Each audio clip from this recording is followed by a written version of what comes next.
Mtazamaji wangu, na kukaribisha tena kwa mara nyingine tena tuweze kuangalia nini haswa kimejiri kwenye ulingo wa siasa hapa nchini Kenya.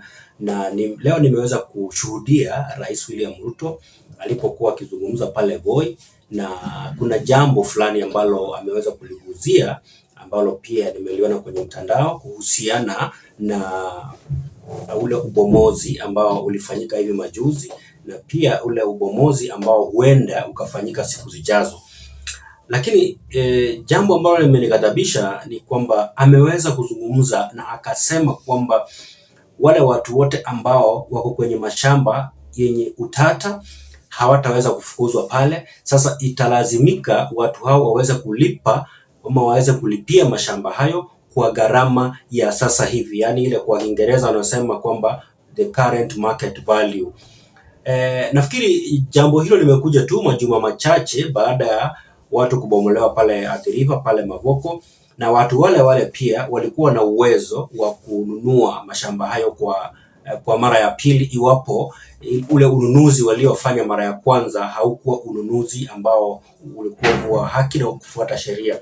Kwa hivyo naweza nikasema kwa kiwango fulani kwamba Rais William Ruto ni mnafiki kwa kiwango fulani, kwa sababu hakuna vile unaweza ngojea hasara itokee kisha baadaye uje uanze kusema kwamba wale watu ambao wako kwenye mashamba ambao ni ya serikali ama wako kwenye mashamba ambayo hawakuyapata kwa njia halali wanafaa kulipa tena.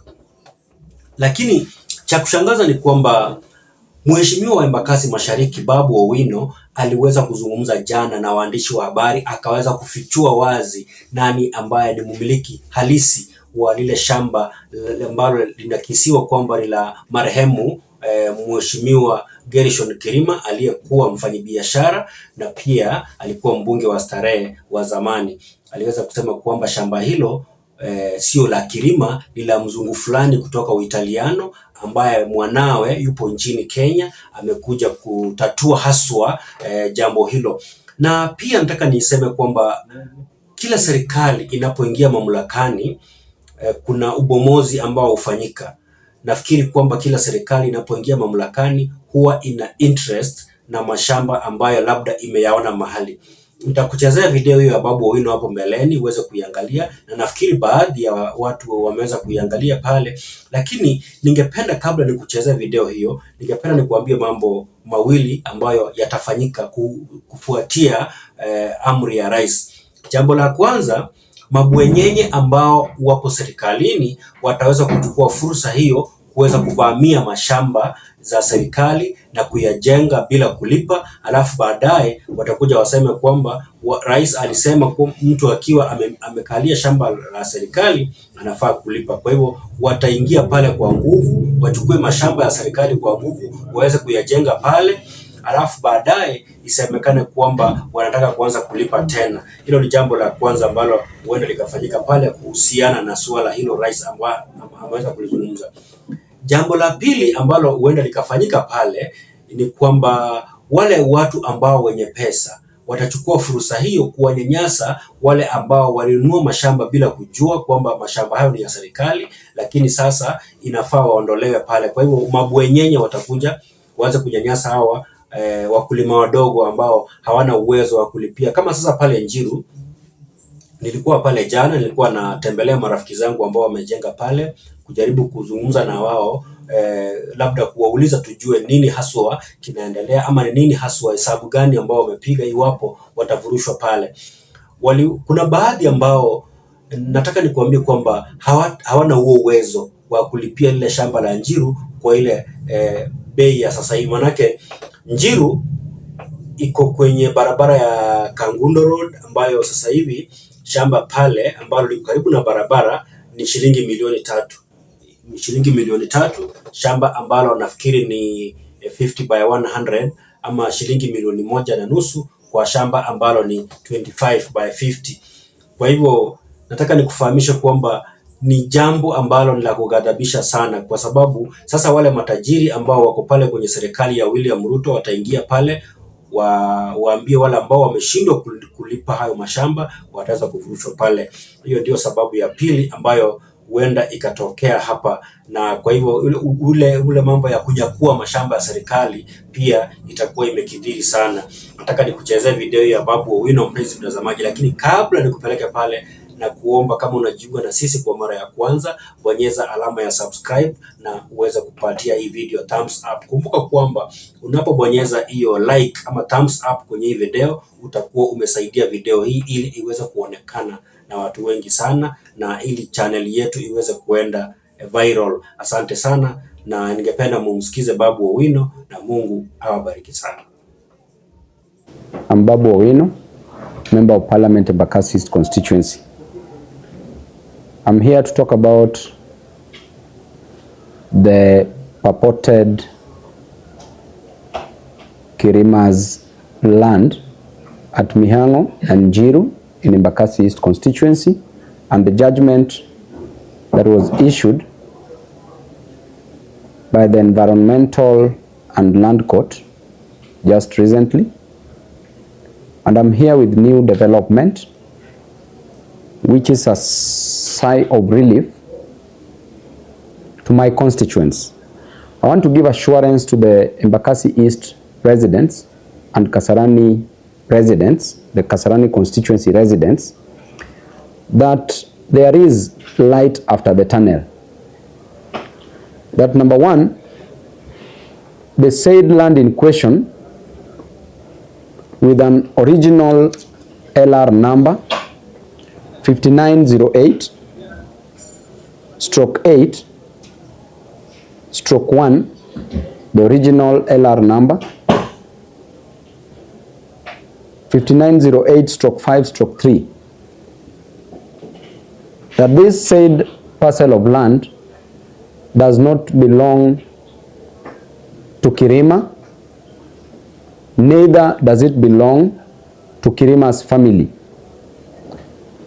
I've gone further as a member of parliament, used my resources, I've done my investigation, and today I'm here with the relevant documents showing the original owner of the said parcel of land, and we've gone further to bring this person all the way from Italy. As we speak, he is in Kenya, and we are going to court to claim this land. The said parcel of land does not belong to Kirima for the following reasons. Number one, proof of ownership of land is by having a title deed, or rather producing a title deed before a competent court of law. The document that I have here is a document that was drawn in 1966. This document is called an indenture. An indenture, in those days, 1966, there was no title deed. And what was being issued by the government is this document called an indenture.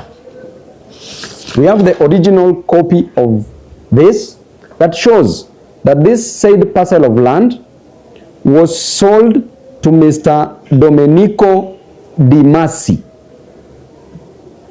an Italian, and he bought it from Mr. Suklal Madoram.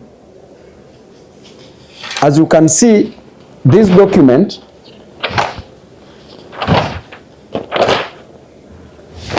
the said parcel of land in question, the original LR number was 5908/5/3.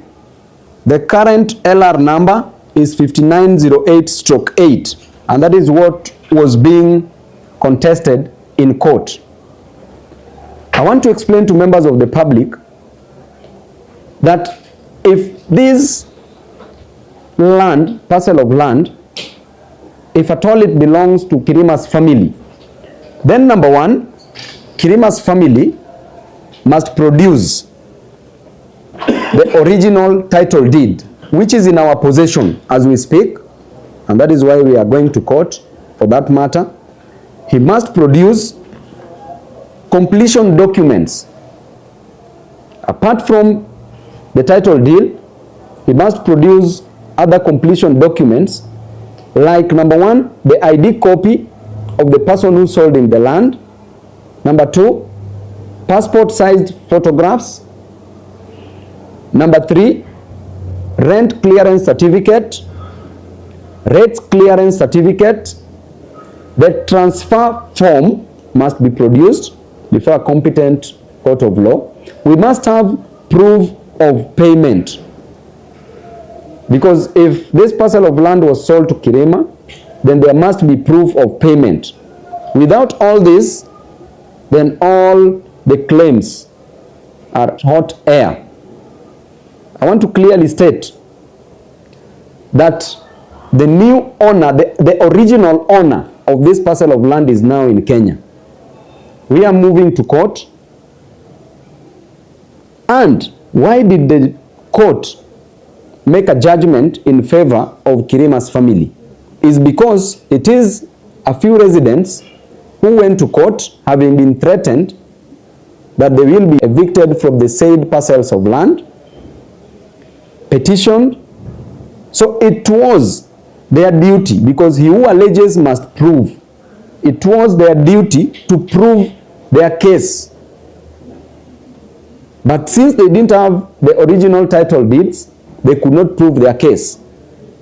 So in this situation, it will be our role to prove that these parcels of land, or rather the parcel of land, there are 1,000 acres, belong to Mr. Domenica Di Masi, who is now since deceased. The son is still alive. He brought the son all the way from Italy. He's here. He's the heir apparent. And we have some documents here from the High Court of Kenya, certificate of confirmation of grant. And I will shortly read it. I hereby certify that above written grant of representation to the estate of the late Domenica Di Masi, issued to Bernardo Vincenzo Di Masi, herein named at this 31st January 2011, being confirmed by the court pursuant to the provisions of Section 71 of the Laws of Succession Act, dated at Nairobi this 31st January 2011. This is a document from the High Court that clearly shows it is a certificate of confirmation of grant. So therefore, very soon we are going to call Kirima's family to court to answer, to produce the relevant documents. This is an original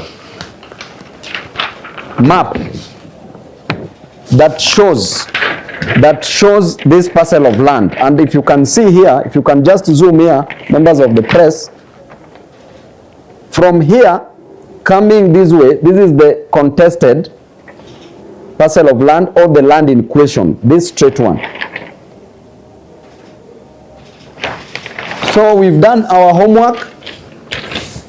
My people, I can assure you that I will fight for you. I will fight for you. You are not going to lose this. We are going to win this battle, because it is not a war. It is a small thing. It is a storm in a cup of tea. We are going to win it very soon. Thank you. At least mwende mkule Christmas vizuri, msiwe na wasiwasi. Documents zote ziko hapa, mimi niko na nyinyi. Hii si mambo ya Mavoko ile yenye tutaleta tu puzi hapa na pale. Hii hatutawachilia. Hii tutapigana vibaya sana, na hakutakuwa na mchezo. And that is why you elected me, to represent you, not to misrepresent you. And that is my sole responsibility. Asanteni sana, members of the press.